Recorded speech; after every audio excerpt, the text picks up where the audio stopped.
अस्सलाम वालेकुम नाजरीन, आप देख रहे हैं टीपी न्यूज़ और मैं हूं आपका मेज़बान एम ए रज़ा। दुआ ज़हरा केस का जो सिंध हाई कोर्ट है उसने फ़ैसला सुना दिया है, जो महफूज फ़ैसला था उन्होंने सुना दिया कि उसमें उन्होंने यही कहा कि दुआ ज़हरा अपनी मर्ज़ी से जहाँ भी चाहे अपने ख़ावंद के साथ या अपने वालिदैन के साथ किसी के साथ भी रह सकती है। उन्होंने ये मुअज़्ज़ज़ जज साहब ने ये कहा कि जिस तरह इस केस के मुतल्लिक़ जो शवाहिद हैं उससे ये नहीं लगता कि ये अगवा का मुकदमा है।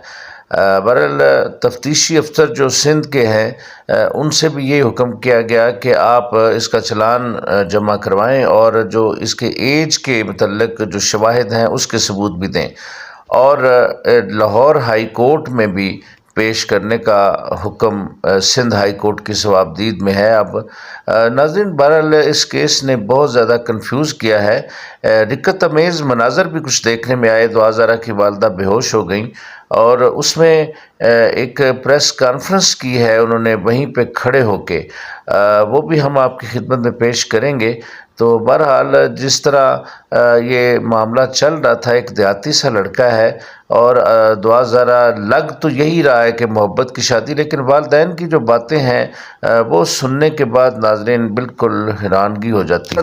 बहरहाल वालदा के जो ये दिक्कत अमेज़ मनाज़र हैं वो प्रेस कॉन्फ्रेंस उन्होंने की है, वो हम आपकी खिदमत में पेश करते हैं, मुलाहिज़ा कीजिए। थोड़ा सा क्या बात आपकी हुई थी आपकी बेटी से? क्या वो आपके साथ आना चाहती है? हाँ, उसने बोला मैं आ रही मम्मा। वो मान गई, कहती मम्मा आ रही। हमने कहा कुछ भी नहीं होगा, आपको डरने की ज़रूरत नहीं है, आप जो बोलोगे वो होगा।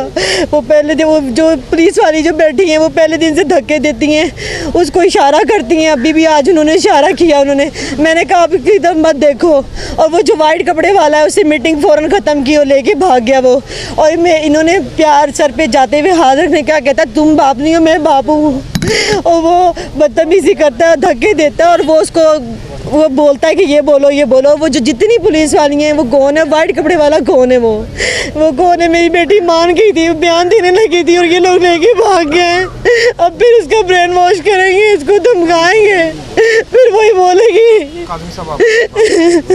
देखिए मेरी थोड़ा सा जज साहब ने अपने चैम्बर के अंदर हमें मिलने का मौका दिया, सिर्फ 5 मिनट के लिए वहाँ पे मुलाकात करवाई की पुलिस ने। मैंने बच्ची से प्यार से उससे बात की, बच्ची मानी, उसने कहा ठीक है मैं अब घर चलती हूँ, जज साहब के सामने जाके बोलती हूँ।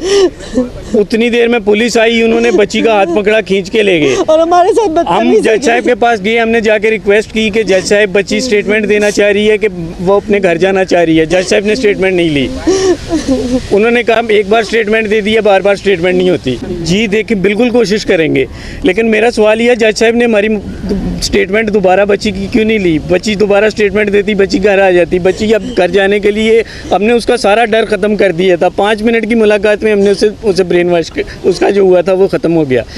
जज साहब ने पुलिस वाले खींचा है उसको, वही सफ़ेद शलवार कमीज़ वाला, इसने बोला है कि इसको तुम क्यों हाथ लगा रहे? कहते मैं बच्ची का बाप हूँ। उस दिन भी आप उसको जब पुलिस वाली सारी इसको दबा के लेके जा रही थी और मुंह नीचे फेंक के लेके जा रही थी, तो वो बार बार उस मेरी बेटी के कंधों पे हाथ रख के जा रहा था। मेरे साथ इस पूरे केस में जुल्म हुआ है। मैंने कहा ना मेरा, वो मेरी बेटी के ऊपर क्यों हाथ रखे? कहा मैं बाप हूँ। मैंने कहा मैं बाप हूँ। तू बाप नहीं हो, मैं बाप हूँ। कैसे बाप बन गया खामखाई में? नहीं एजेंसी वाला है, कौन है वो शख्स? देखें कोर्ट ने ये देखें, कोर्ट ने ये कोई आर्डर नहीं किया है कि ये जो केस है वो लाहौर जाएगा या लाहौर में जाकर के कोई इस तरह की प्रोसीडिंग की जाएगी। कोर्ट ने कहा कि हम आर्डर आपके थोड़ी देर में हम करेंगे। और रही बात केस के मुतालिक, चालान आपका अंतरिम जमा हो चुका है और जो फाइनल चालान है या जो भी इन्वेस्टिगेशन अभी तक हुई है केस की, तो उसी इन्वेस्टिगेशन को देखते हुए फर्दर चालान जो है इन्वेस्टिगेशन ऑफिसर उसी मजिस्ट्रेट की अदालत में जमा कराएगा और वही ऑनरेबल जो मजिस्ट्रेट साहब हैं वो उस पर आर्डर करेंगे। ठीक, अब देखें ये सफ़ेद लाजमन है, उन्होंने आपने अपने मुंह से सुन लिया, उनकी माँ और उसके फादर थे, उन्होंने बता दिया। अब रही बात, देखें थोड़ी देर के बाद आर्डर हो जाएगा, आपको सब पता चल जाएगा कि आर्डर क्या था।